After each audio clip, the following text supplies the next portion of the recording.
The arrow missed Yannick Garrison's head by less than an inch, and he knew with cold certainty that the raiders would not miss again.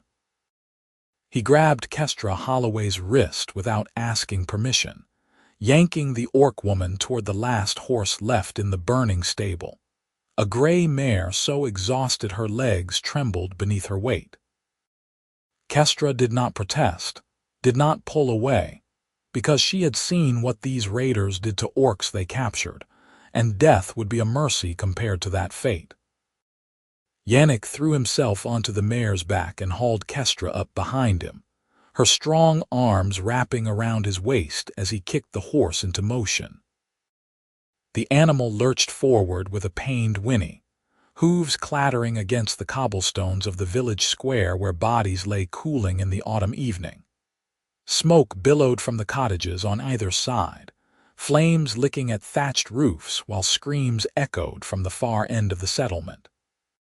The Crimson Fang raiders had come without warning, descending on the border village of Millbrook like locusts, taking everything, burning what remained. The mare stumbled as they cleared the village gate, nearly throwing both riders, but Yannick kept his seat through instinct born of 26 years on the frontier.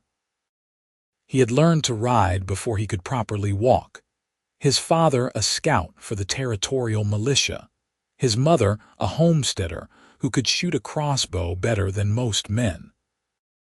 Both were dead now, killed in a raid 5 years past, and Yannick had sworn he would never let raiders take anything else from him. Yet here he was, fleeing like a coward with an orc woman pressed against his back, her breath warm against his neck despite the cold wind that cut through his threadbare shirt. He did not know why he had grabbed her. Perhaps because she had been standing in the stable when he arrived, frozen in terror, her green skin stark against the orange glow of fire. Perhaps because she had been trying to free the horses rather than save herself. Perhaps because some part of him recognized that she was as much a victim as anyone else in Millbrook. The mare's breathing grew labored as they pushed into the forest beyond the village, following a deer trail Yannick remembered from childhood hunts. Behind them, the sounds of slaughter faded, replaced by the whisper of wind through bare branches and the rhythmic thud of hooves on packed earth. Kestra's grip around his waist tightened, and he felt the tremble in her arms, whether from fear or cold he could not tell. "Where are we going?" Her voice was deeper than a human woman's, rough like gravel sliding over stone, but there was intelligence in it and something else. Desperation. "North," Yannick said, steering the mare around a fallen log. "There is a militia outpost 2 days' ride from here.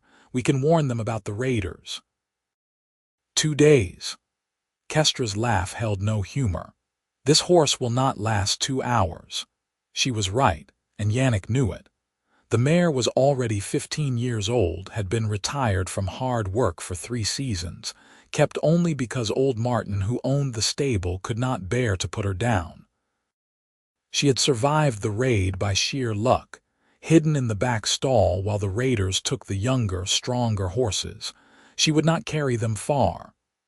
"Then we ride until she cannot go further and we walk the rest," Yannick said through gritted teeth. "Unless you have a better plan." Kestra fell silent, and for a long moment there was only the sound of the mare's labored breathing and the creak of leather as they shifted in the saddle. Yannick had never been this close to an orc before, had certainly never shared a horse with one. Growing up on the frontier, orcs were stories told to frighten children, monsters that lurked in the wilderness, savage and cruel. The reality was more complicated, he had learned as he grew older. Orcs had their own settlements, their own clans and customs. Some traded with humans, others raided. Most simply wanted to be left alone. Kestra was not what he expected. She was tall, her head coming to his shoulder even while sitting, and through his shirt he could feel the hard muscle of her arms and the calluses on her palms. A warrior, perhaps, or at least someone accustomed to hard labor. Her tusks were small, barely protruding past her upper lip, and when she had looked at him in the stable, her eyes had been amber, catching the firelight like a cat's. "Why did you take me?" she asked after another mile had passed, her voice quieter now. "You could have escaped faster alone." Yannick did not have a good answer for that. "You were trying to save the horses. Seemed wrong to leave you there. I am an orc, I noticed. Most humans would have left me to burn, or worse." Yannick had no response to that because she was right. Most humans in Millbrook would have celebrated an orc's death, would have seen it as justice for some real or imagined slight. The prejudice ran deep, born of generations of conflict, nurtured by fear and misunderstanding. Yannick's own father had taught him to be wary of orcs, to never turn his back on one, to always keep his hand near his weapon. But his mother had taught him different lessons. She had known an orc woman once, a healer who had helped deliver Yannick when the birth went wrong, who had saved both mother and child with knowledge of herbs and careful hands.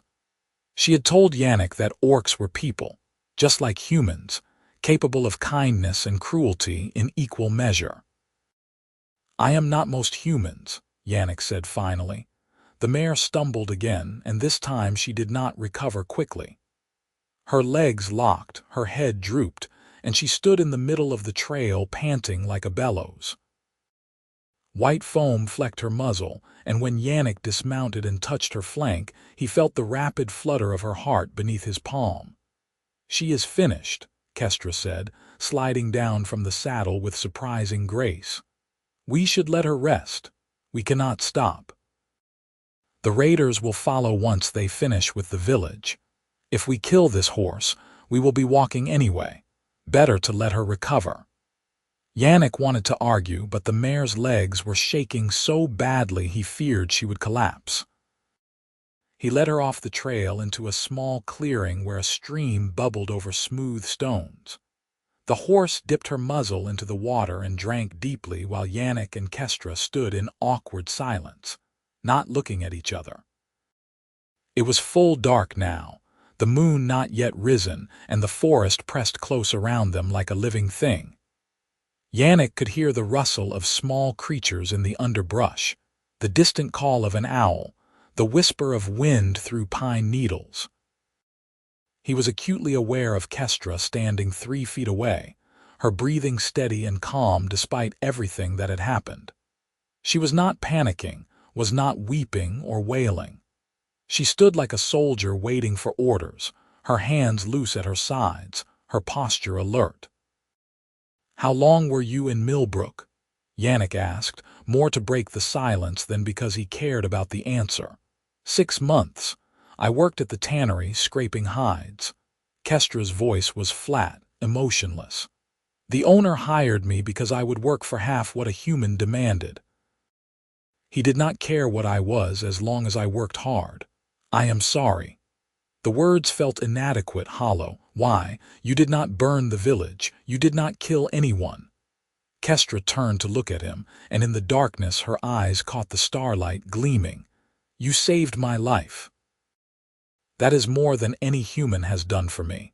Yannick shifted uncomfortably, unused to gratitude from someone he barely knew. "We are not safe yet. We need to keep moving. The horse needs at least an hour. Pushing her now will kill her. An hour might be too long. The raiders will not follow until morning." Kestra's voice held certainty. "I know their kind. They will drink and feast on what they stole. They will argue over the division of spoils, and they will not organize a pursuit until dawn. We have time." Yannick wanted to believe her, but trust did not come easily. "How do you know?" "Because I have seen raiders before. Because my clan fought them and lost." Kestra's jaw tightened, and for the first time Yannick saw emotion flicker across her face. Pain. Loss. "The Crimson Fang killed my father, scattered my people. I know how they think." The weight of that revelation settled over them, heavy as winter snow. Yannick sank down onto a fallen log, suddenly exhausted, the adrenaline that had carried him through the escape draining away all at once. His hands were shaking, he realized, and his shirt was damp with sweat despite the cold. He had never killed anyone before tonight. In the stable, when a raider had come at him with a sword, Yannick had driven a pitchfork through the man's chest without thinking, without hesitation. The memory made his stomach turn. Here. Kestra sat down beside him, not touching but close enough that he could feel the warmth radiating from her body. Put your head between your knees, breathe slowly. I am fine. But even as he said it, black spots danced at the edges of his vision. You are in shock. I have seen it before. Breathe. Yannick obeyed because he had no strength to do otherwise. He bent forward, sucking in great lungfuls of cold air, and gradually the dizziness passed. When he sat up again, Kestra was watching him with something that might have been concern. First time killing someone? She asked. Yannick nodded, not trusting his voice. It never gets easier, but the shaking stops eventually. They sat in silence while the mare rested and drank, and slowly Yannick's heartbeat returned to normal. The night was bitter cold, autumn sliding into winter, and he had fled without his coat. Kestra wore only a rough canvas dress, the kind given to laborers, stained with blood and ash. She had to be freezing, but she showed no sign of discomfort, her jaw set and her shoulders straight. We should take turns keeping watch, Yannick said after a while. You rest first, I will wake you in an hour. You need rest more than I do, you are injured. Yannick frowned, confused, until Kestra pointed at his left arm. He looked down and saw that his sleeve was torn and darkening with blood. He had not even felt it, had not noticed when the raider's blade had caught him. Now that he saw it, pain bloomed hot and sharp, making him hiss between his teeth. Let me see. Kestra moved closer, her fingers surprisingly gentle as she pushed back his sleeve. The cut was not deep, but it was long, running from shoulder to elbow. You need this cleaned and bound. It can wait until, it cannot wait. Kestra's voice brooked no argument. Wounds fester fast, especially in cold weather. If it goes bad, you will lose the arm. She rose and moved to the stream, tearing a strip from the hem of her dress and soaking it in the icy water. When she returned, she cleaned the cut with brisk efficiency, her touch firm but not rough. Yannick watched her face as she worked, noting the concentration in her expression, the way her brow furrowed, the glimpse of her small tusks when she pressed her lips together. You have done this before, he said. Many times. My clan had no healer. We learned to care for ourselves. Kestra tore another strip from her dress and began binding the wound, wrapping the cloth tight enough to stop the bleeding but not so tight it cut off circulation. You were lucky. Another inch deeper and you would have bled out in the saddle. Yannick swallowed hard, the reality of how close he had come to death settling over him. Thank you. Kestra tied off the bandage and sat back on her heels, meeting his eyes. Now we are even. You saved me, I saved you. We owe each other nothing. But even as she said it, Yannick knew it was not true. They were bound together now, whether either of them wanted it or not, thrown together by circumstance and necessity. For the next 2 days they would share this tired horse, would rely on each other to survive. What happened after that, he could not guess. The hour passed slowly, marked by the gradual rising of the moon and the shifting of shadows across the forest floor. The mare's breathing eased, and she began to crop at the sparse grass growing along the stream bank, a good sign. Yannick and Kestra did not speak much, each lost in their own thoughts, but the silence was not uncomfortable. It was the silence of two people who had survived something terrible and did not yet have words for it. When Yannick judged that enough time had passed, he stood and moved to the mare, running his hands down her legs to check for injury. She was sound if exhausted, and she did not shy from his touch. We should go. We can walk for a while, let her carry our weight in turns." Kestra nodded and stood as well, brushing dirt from her dress. Together they led the mare back to the trail, and this time Kestra mounted first, settling into the saddle with the ease of someone accustomed to riding. Yannick walked beside her, one hand on the reins, guiding them north through the darkness. The forest at night was a different world, full of sounds and shadows that played tricks on the mind. Every snapping twig was a raider's footstep, every rustle of leaves a drawn weapon. Yannick's injured arm throbbed with each step, but he did not complain, did not slow. Behind him, he could hear Kestra's steady breathing, could sense her presence like a weight at his back. "Tell me about the militia outpost," Kestra said after they had walked for perhaps an hour. "Will they help us?" "They will help me," Yannick said carefully. I am not certain, because I am an orc.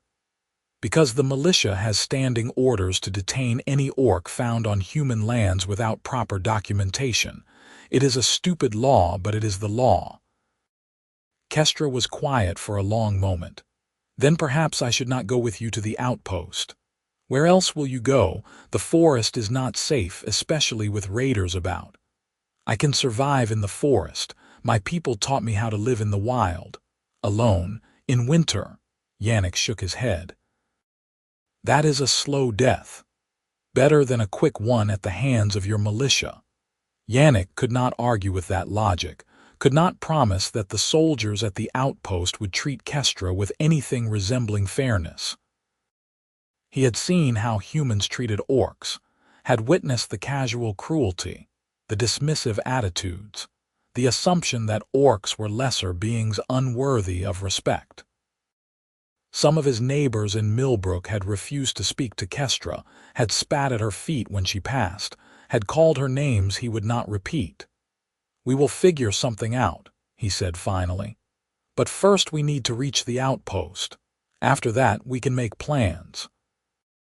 They walked through the night, trading places every hour so that neither the horse nor the riders became too exhausted. The moon climbed high and then began to descend, casting silver light through the bare branches.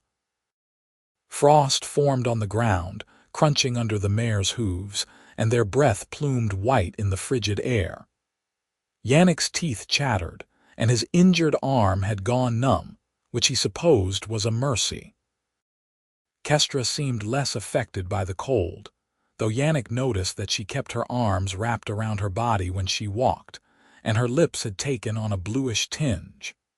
Orcs were hardier than humans in many ways, but they still felt cold, still needed warmth and shelter.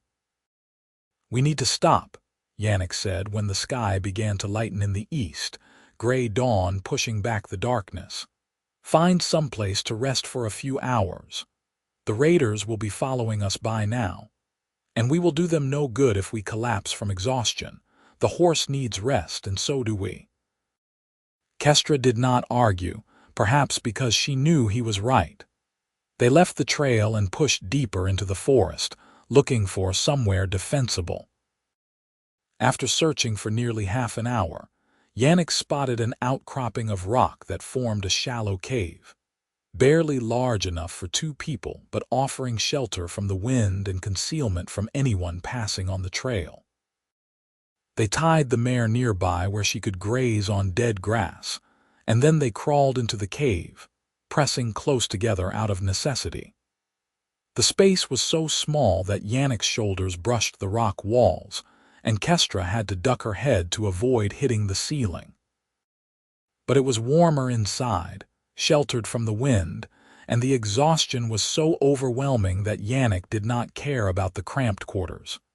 "You sleep first," Kestra said, positioning herself at the entrance where she could keep watch. "I will wake you in 2 hours." Yannick wanted to protest, wanted to insist that he take first watch, but his eyes were already closing. He lay down on the cold stone floor, using his good arm as a pillow, and within moments he was asleep. He dreamed of fire and screaming, of running through smoke while shadows chased him.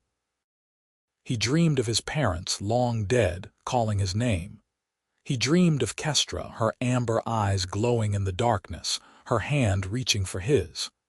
When he woke, he found that part of the dream was real. Kestra had moved from the entrance and was lying beside him, close enough that their bodies touched from shoulder to hip. She was shivering violently, her skin cold as ice, her breath coming in shallow gasps. Kestra. Yannick sat up quickly, ignoring the protest of his stiff muscles. "What is wrong?" "Nothing, I am fine." But her voice was weak, barely audible. "You are freezing." Yannick pressed his hand to her forehead and found it cold and clammy. "You should have woken me. You should have said something. You needed to rest. And you need to be warm." Yannick looked around the cave, seeing nothing that could be used for a fire. The opening was too small for smoke to escape properly, and wet wood would create more smoke than heat. But they had to do something, or Kestra would slip into hypothermia. He made a decision without thinking about it too hard.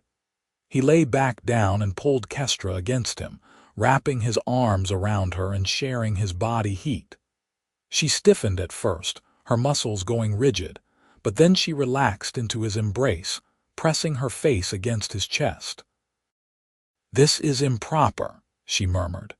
"This is survival. We can worry about propriety when we are not dying of cold."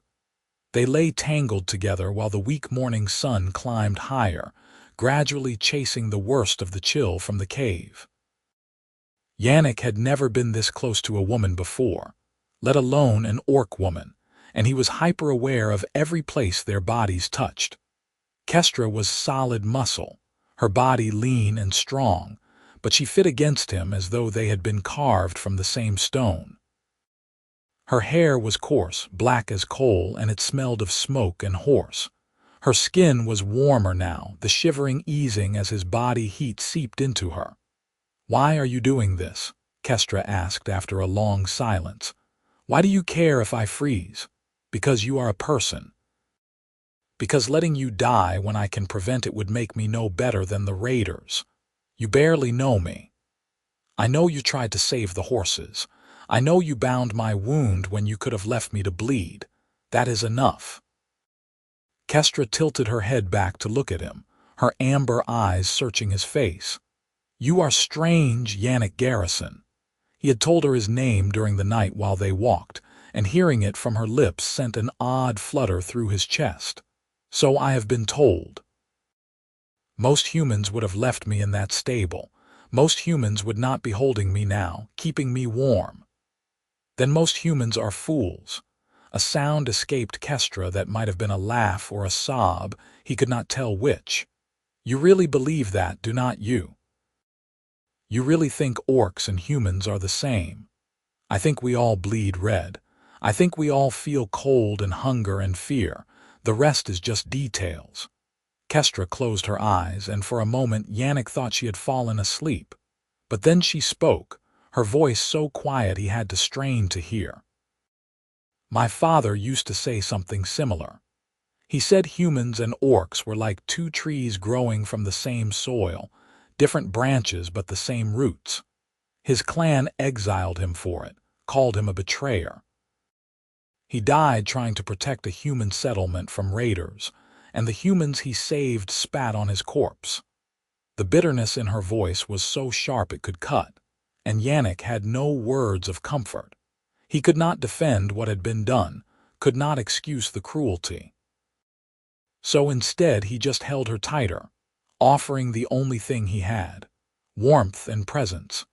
They slept again, fitfully this time, waking every hour to listen for sounds of pursuit. But the forest remained quiet except for birdsong and the rustle of wind. When the sun reached its zenith, they emerged from the cave stiff and sore, their stomachs growling with hunger. The mare was where they had left her, and she nickered softly when Yannick approached, bumping her nose against his chest. "We should eat," Kestra said, looking around the forest floor. "There are mushrooms here and early winter berries. Are you certain they are safe?" Yannick had heard too many stories of people poisoning themselves on foraged food. I am certain. My mother taught me which plants were safe, which would heal, which would kill. Kestra moved through the underbrush with confidence, gathering mushrooms that grew on the north side of trees and small red berries from thorny bushes. She brought her findings back to the cave and spread them on a flat rock. It is not much, but it will keep us alive. They ate in silence, the food bland and barely filling but better than nothing. Yannick's injured arm had stiffened overnight, and when he tried to flex it, pain shot through his shoulder. Kestra noticed and frowned. "Let me check the wound." She unwrapped the bandage carefully, and Yannick saw that the edges of the cut were red and swollen. "It is starting to fester. I need something to clean it properly." "Like what?" "Alcohol would be best, but I do not suppose you carry a flask." When Yannick shook his head, Kestra looked thoughtful. "There is a plant that grows near streams, has leaves shaped like spearheads and smells sharp. I can make a poultice from it." She left him with the horse and disappeared into the forest, returning 20 minutes later with a handful of leaves. She crushed them between two rocks until they formed a paste, then spread the mixture over Yannick's wound. It stung like fire, making him curse, but almost immediately the throbbing eased. "This will draw out the infection," Kestra said, rewrapping the arm with fresh cloth torn from her dress. Her dress was getting shorter with each bandage, and Yannick tried not to notice the expanse of green skin showing on her legs. "But you need proper care.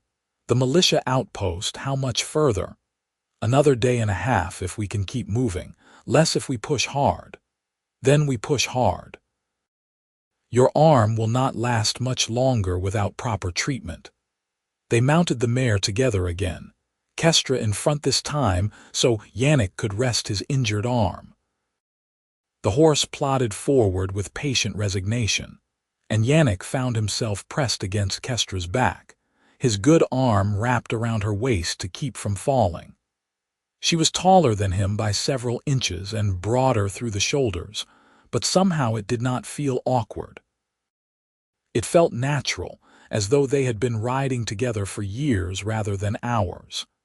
"Tell me about yourself," Kestra said as they traveled. "Who is Yannick Garrison when he is not fleeing raiders?" "No one interesting. I was a farmer, had a small plot of land outside Millbrook. Grew wheat and barley, kept a few chickens.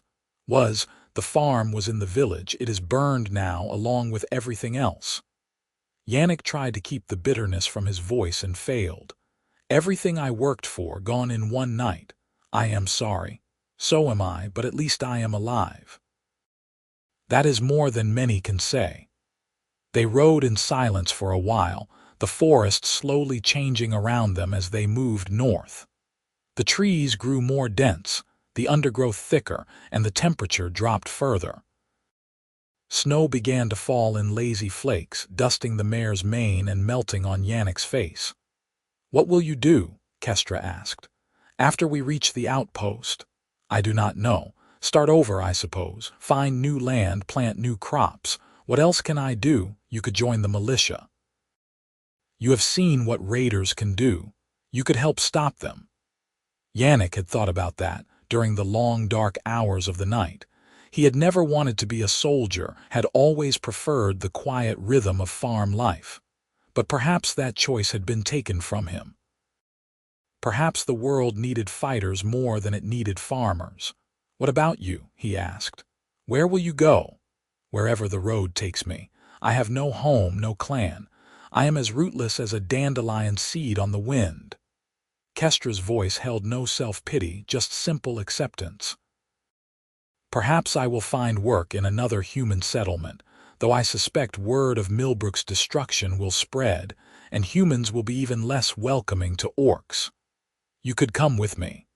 When I find new land, I will need help working it." The offer surprised him even as he made it, but once the words were out, he did not want to take them back. The idea of parting ways with Kestra, of never seeing her again, felt wrong somehow.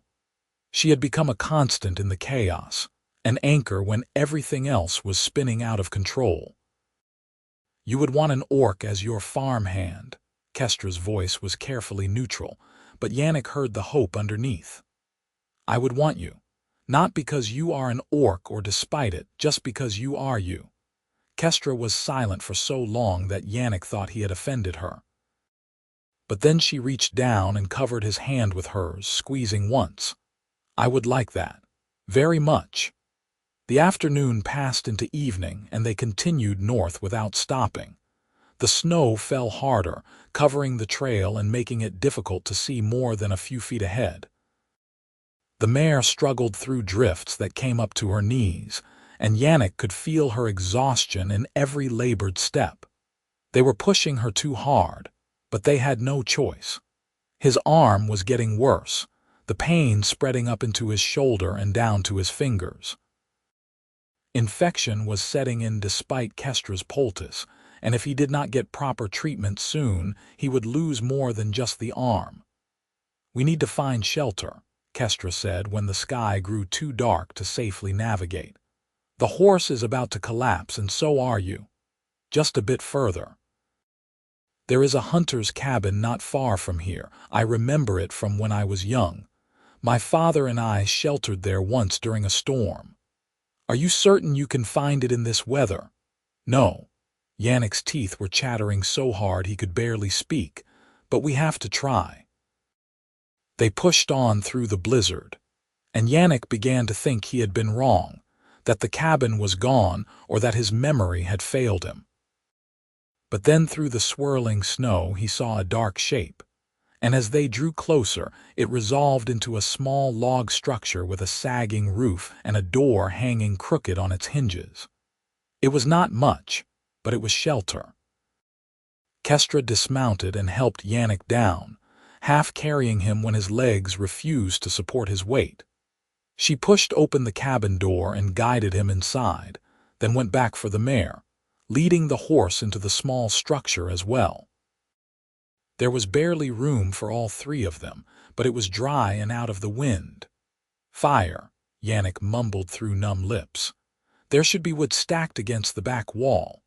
Kestra found the wood, old and dry, along with a flint and steel hanging from a nail. Within minutes, she had a fire crackling in the small stone hearth, and blessed warmth began to fill the cabin. She stripped off Yannick's wet clothes without ceremony, rubbing his limbs briskly to restore circulation. He was too cold and too sick to feel embarrassed, barely conscious as she wrapped him in a dusty blanket and laid him near the fire.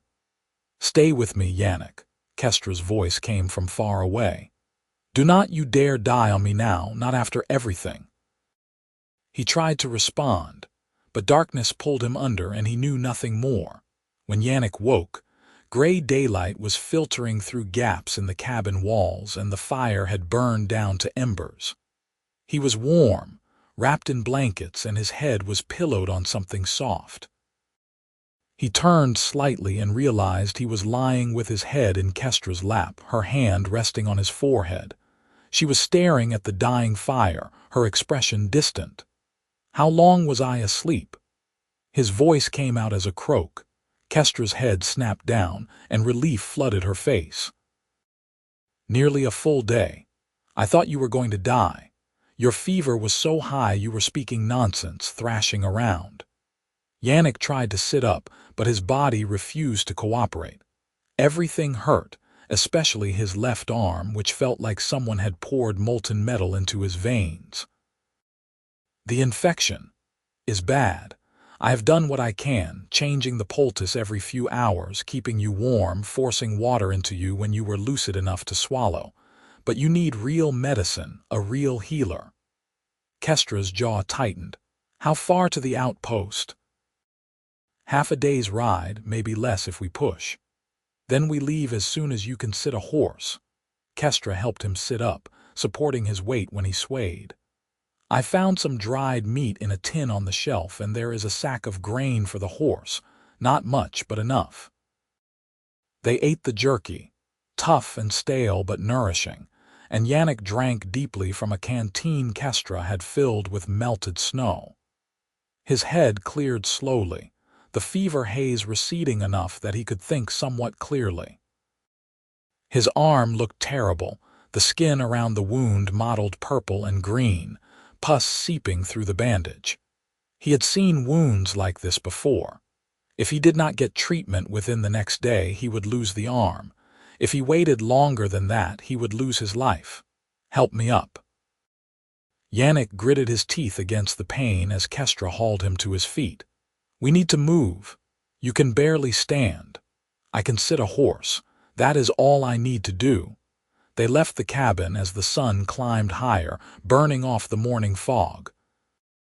The mare looked better for having rested in the warm cabin, and she carried them without complaint as they rejoined the trail heading north. Yannick slumped in the saddle, his good arm wrapped around Kestra, his bad arm cradled against his chest. Every jolt sent agony shooting through him, but he endured it because the alternative was death. The landscape changed as they rode, the wild forest giving way to cleared land and cultivated fields. They passed farmhouses standing empty, abandoned for the winter or perhaps permanently. Smoke rose in the distance, marking inhabited settlements, civilization spreading slowly into the frontier. We are close, Yannick said when they crested a hill and he saw a wooden palisade in the valley below. That is the outpost. Kestra reined in the mare, her body tense. What do I do?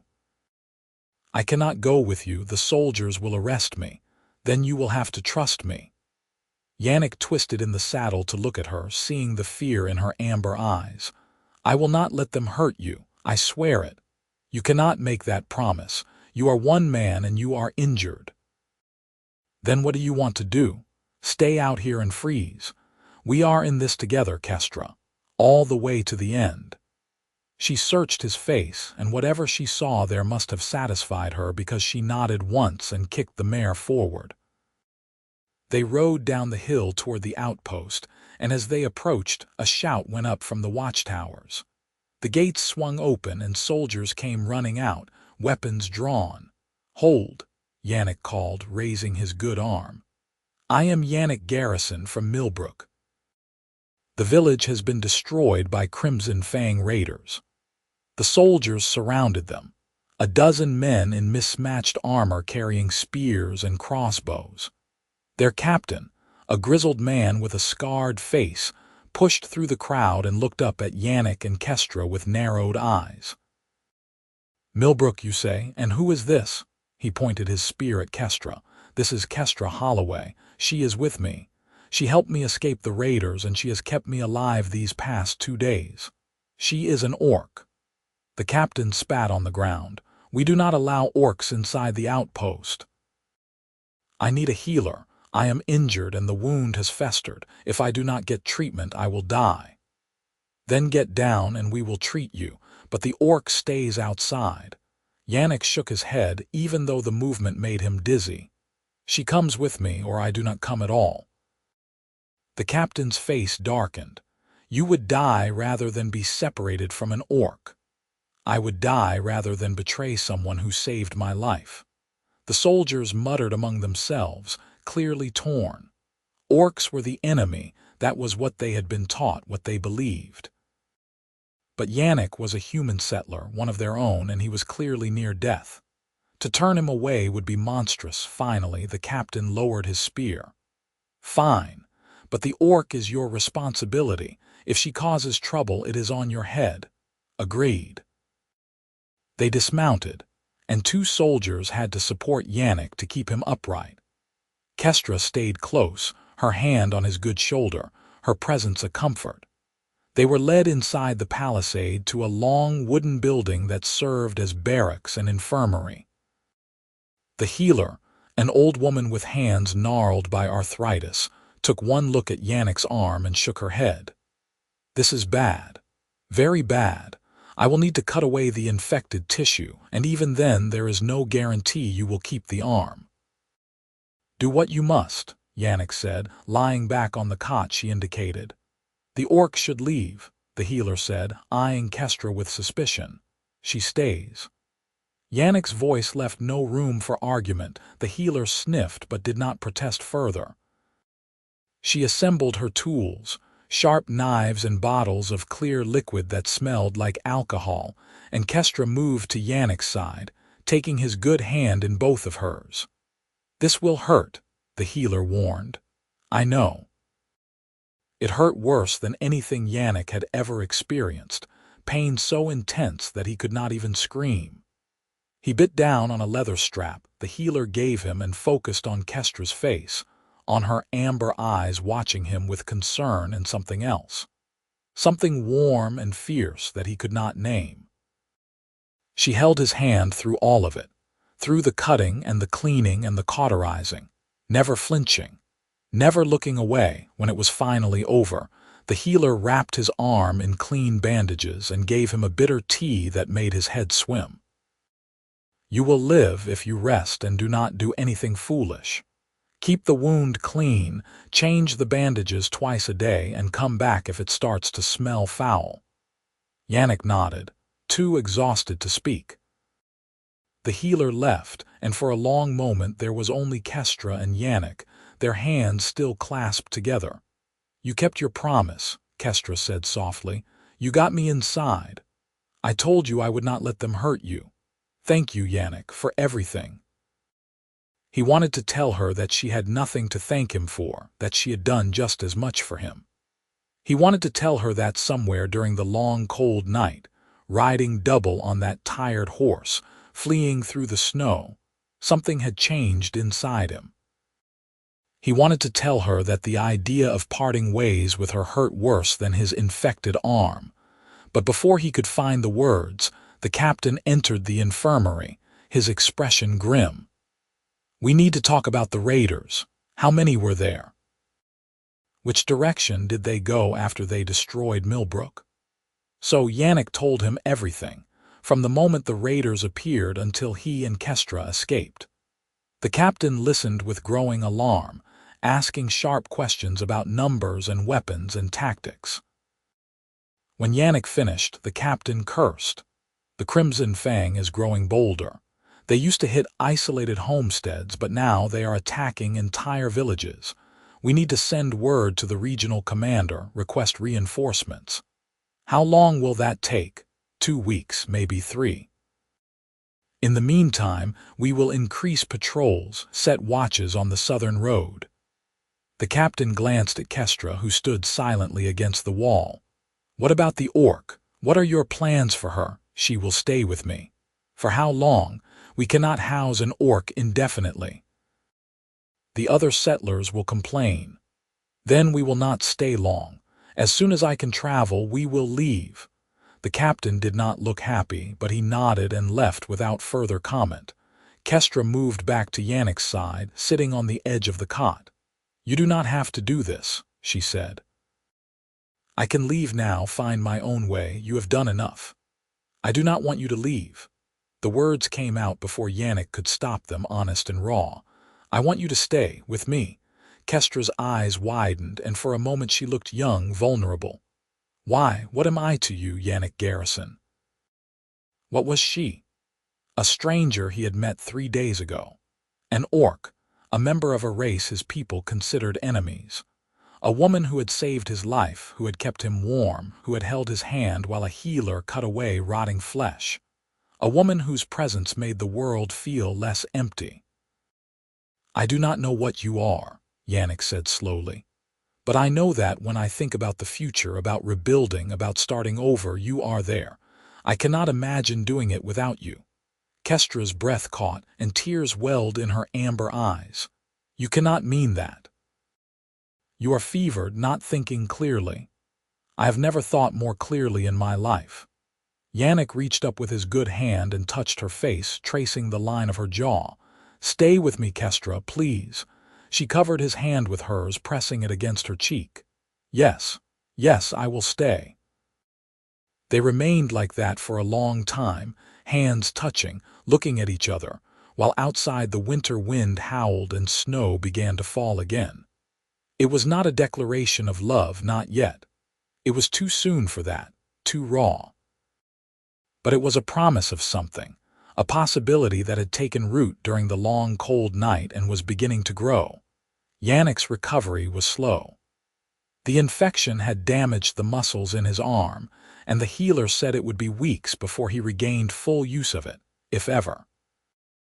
But he was alive, and that was more than he had dared hope for during the darkest moments.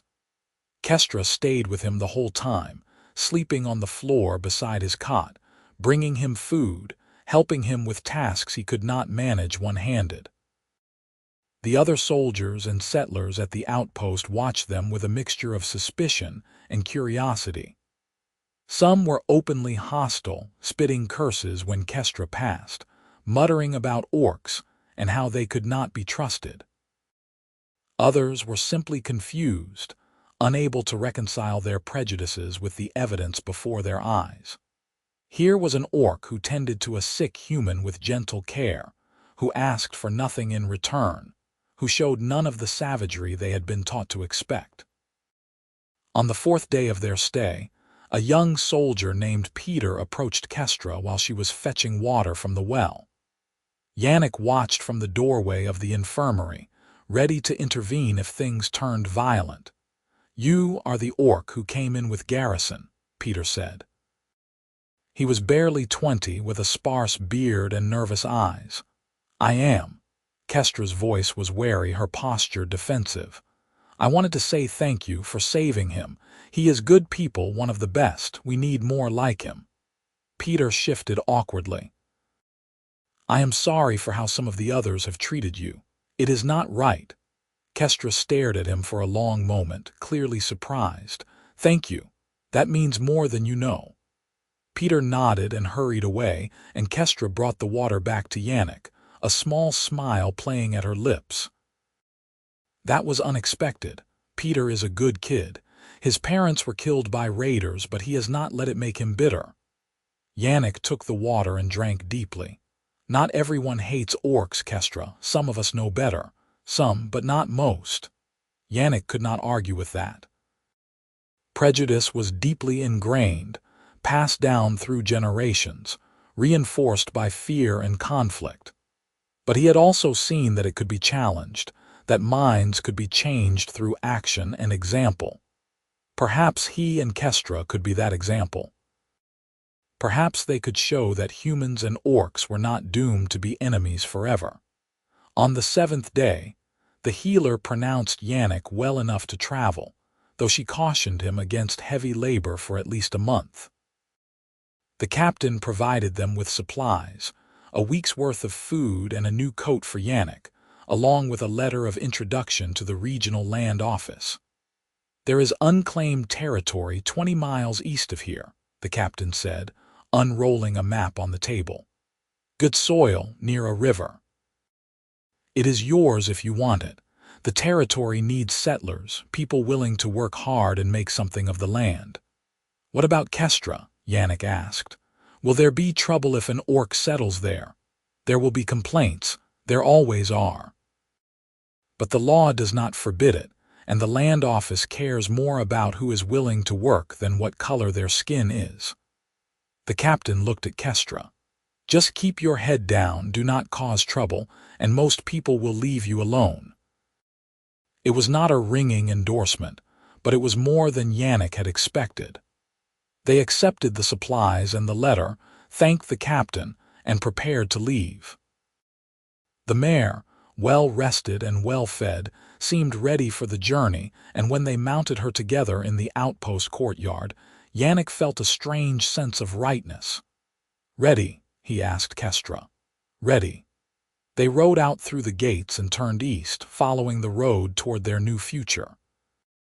The sky was clear, the sun bright, and though the air was cold, it felt like the worst of the winter had passed. Spring was still months away, but it was coming. Everything was coming. They reached the unclaimed territory by evening, and Yannick knew immediately that this was the place. The land rolled gently, covered in snow but promising fertility underneath. The river the captain had mentioned cut through the heart of it, frozen now but destined to thaw and bring life. Trees grew thick along the banks, offering timber for building, and in the distance he could see the dark shapes of deer moving through the forest. "What do you think?" Yannick asked Kestra. She slid down from the mare and walked forward, her eyes scanning the landscape. "It is beautiful. Wild but beautiful. We could build something here. We will build something here." Yannick dismounted and joined her, standing close. "A house first before the ground freezes solid, then a barn for livestock, a shed for tools. In the spring we will clear fields and plant crops. It will be hard work. I am not afraid of hard work. I know you are not." Yannick took her hand, lacing his fingers with hers. "Kestra, I need to ask you something." She turned to face him, her amber eyes searching his. "What is it?" "This farm, this life we are about to build, I do not want to do it with a farmhand or a partner. I want to do it with a wife." The words came out in a rush, nervous and uncertain. "I know we have only known each other for a week. I know there will be people who object, who say it is wrong. But I do not care what they say. I care what you say." Kestra's eyes widened, and her mouth opened, but no sound came out. For a terrible moment Yannick thought he had miscalculated, that he had pushed too hard too fast. But then she was laughing, tears streaming down her face, and she threw her arms around him, nearly knocking him over. "Yes, yes, you foolish human, yes." She pulled back to look at him, her face radiant. "I thought you would never ask. I was afraid you would say no." "How could I say no to the man who saved my life, who held me when I was freezing, who stood up to soldiers for me? How could I say no to the man I have fallen in love with?" Yannick's heart stuttered at those words, at the casual way she said them, as though falling in love was the simplest thing in the world. Perhaps it was. Perhaps everything else, the prejudice and the fear and the complications, those were what made it hard. But the love itself, that was easy. That was as natural as breathing. "I love you too," he said, and then he kissed her. Kestra's lips were warm despite the cold, her tusks brushing against his face in a way that should have been strange but felt perfect. She kissed him back with fierce intensity, her hands gripping his shoulders, and for a moment the whole world narrowed to just the two of them, standing on their land under the winter sky. When they finally broke apart, both breathing hard, Yannick rested his forehead against hers. "We need to find a priest, make this official. The nearest town is probably Oakdale, 2 days south, but a priest there might not agree to marry us. Then we will keep looking until we find one who will." Yannick's voice was firm. "I will not start our life together without making proper vows." They spent that night camped by the river, building a fire and sleeping close together under the stars. Yannick's arm still ached, and the journey ahead would be long and difficult, but none of that mattered. He had found something he had not known he was looking for, something more valuable than land or gold or safety. He had found someone who saw him for who he really was, who accepted him without judgment, who would stand beside him through whatever came next. In the morning, they packed up camp and rode south toward Oakdale, following a smaller trail that wound through the forest. The journey took 3 days instead of 2, because they had to stop frequently so Yannick could rest his arm, but finally, they crested a hill and saw the town spread out in the valley below. Oakdale was larger than Millbrook had been, maybe 300 people, with a proper church at its center. Yannick and Kestra rode into town just as the sun was setting, and immediately they felt the weight of stares. Orcs were not common here, and the sight of one riding double with a human man drew whispers and pointed fingers. They found the church and dismounted, tying the mare to a post outside. The building was old, stone walls and stained glass windows, and when Yannick pushed open the heavy wooden door, he found a priest kneeling before the altar, deep in prayer. "Excuse me, Father." Yannick's voice echoed in the empty space. The priest rose and turned, revealing a man in his 50s with kind eyes and graying hair. "Yes, my son. How can I help you?" "My name is Yannick Garrison, and this is Kestra Holloway. We want to be married, and we were hoping you could perform the ceremony." The priest's eyes widened as he took in Kestra's appearance, her green skin and tusks, the way she stood protectively close to Yannick. "Married? You and an orc?" "Yes, father. This is most unusual. The church has no official position on marriages between humans and orcs, as they are so rare. Some would say it is blasphemous."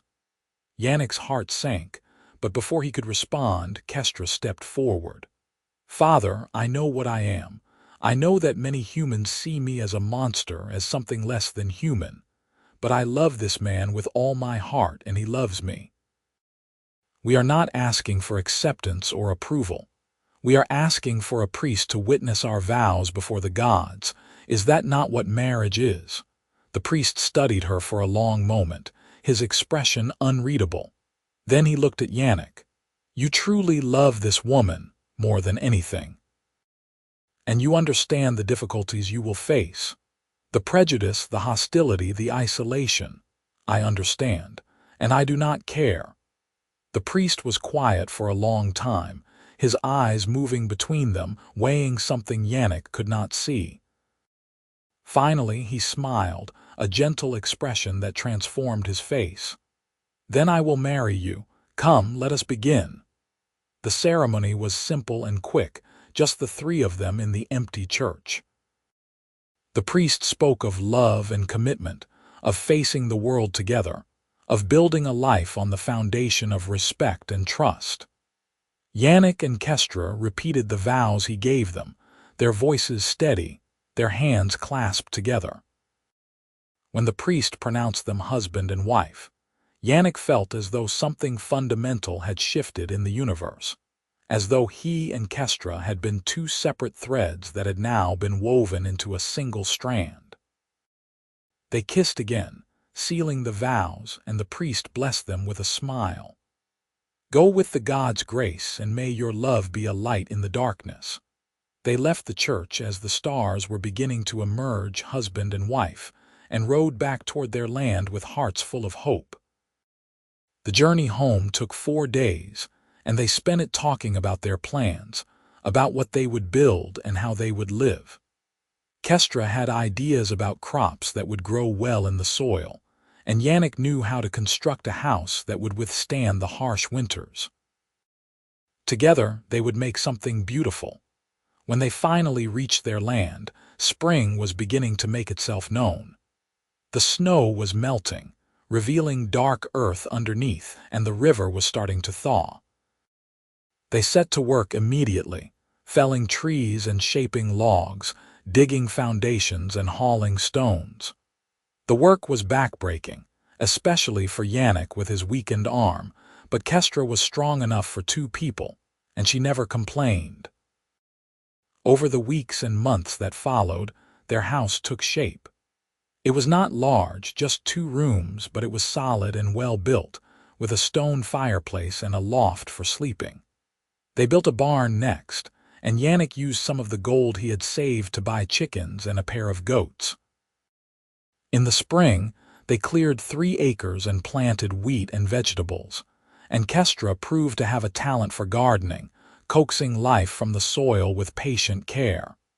They saw few visitors, which suited them both. Occasionally, a traveler would pass by and stare at Kestra with suspicion or fear, but most kept their distance. The neighbors, such as they were, lived miles away and rarely interacted. It was a lonely life in some ways, but Yannick and Kestra had each other, and that was enough. One evening in late summer, as they sat on the porch watching the sun set over their fields, Kestra turned to Yannick with a shy smile. "I have something to tell you." "What is it?" "I am with child, our child." Yannick's breath caught, and for a moment he could not speak. A child. He was going to be a father. He pulled Kestra into his arms, holding her tight, and felt tears prick at his eyes. I love you so much. I love you too. Kestra's voice was thick with emotion. Thank you for choosing me, for seeing me. Thank you for saving me. In every way that matters. They sat together as darkness fell, wrapped in each other's arms, and looked out over the land they had claimed and the life they had built. It had started with fear and flight, with a tired horse and a long, cold night, but it had become something beautiful. It had become home. When their daughter was born the following spring, they named her Lyra, and she had her mother's green skin and her father's brown eyes. She was perfect in every way, a symbol of what was possible when people chose love over fear, acceptance over prejudice. As Yannick held his daughter for the first time, Kestra smiling beside him, he thought about that night fleeing the raiders, about how close he had come to death, and about the orc woman who had shared his burden and become his world. Life was not easy. There were hard winters and failed crops. There were moments of doubt and fear. But through it all, Yannick and Kestra stood together, their love a constant in the changing seasons. They raised Lyra to be strong and kind, to judge people by their actions rather than their appearance, to build bridges rather than walls. Years passed, and their farm prospered. Word spread of the human and orc who had married and built a life together, and slowly, cautiously, others began to follow their example. An orc man married a human woman in Oakdale. A mixed family moved into the territory nearby. The prejudice did not disappear, but it began to soften, to crack around the edges. Yannick often thought back to that night, to the moment he had grabbed Kestra's wrist and pulled her onto the tired mare. It had been instinct, a split-second decision made without thought or planning. But it had changed everything. It had set in motion a chain of events that led to this life, this love, this family. On his 50th birthday, Yannick sat on the porch with Kestra, watching Lyra play in the fields with her younger brother, Marcus, who had Kestra's strength and Yannick's stubborn streak. The farm stretched out before them, golden wheat swaying in the breeze, and in the distance he could see the river where they had first stood together and claimed this land as theirs. You ever regret it? Kestra asked, reading his thoughts as she so often did. Marrying me. The difficulties it brought. Yannick turned to her, seeing the lines that time had etched around her eyes, the silver threads beginning to appear in her black hair. She was still beautiful to him, still the woman who had held his hand while a healer cut away infected flesh, still the woman who had promised to stay. Never, he said. Not for a single moment. You are the best decision I ever made. Kestra leaned her head on his shoulder, and they sat in comfortable silence while their children played, and the sun began its descent toward the horizon. They had built something here, something that would outlast them both. They had built a home, a family, a testament to the power of love to overcome even the deepest divides. And it had all started with one long, cold night, fleeing through the darkness on a tired horse. Two souls thrown together by circumstance and bound together by choice. Yannick closed his eyes and breathed in the scent of wheat and wildflowers, the scent of home, and he knew with perfect certainty that he would make the same choice again, 1,000 times over, because some things were worth fighting for, some things were worth believing in. And love, real love, the kind that saw past skin color and tusks and prejudice to the person underneath, that was worth everything.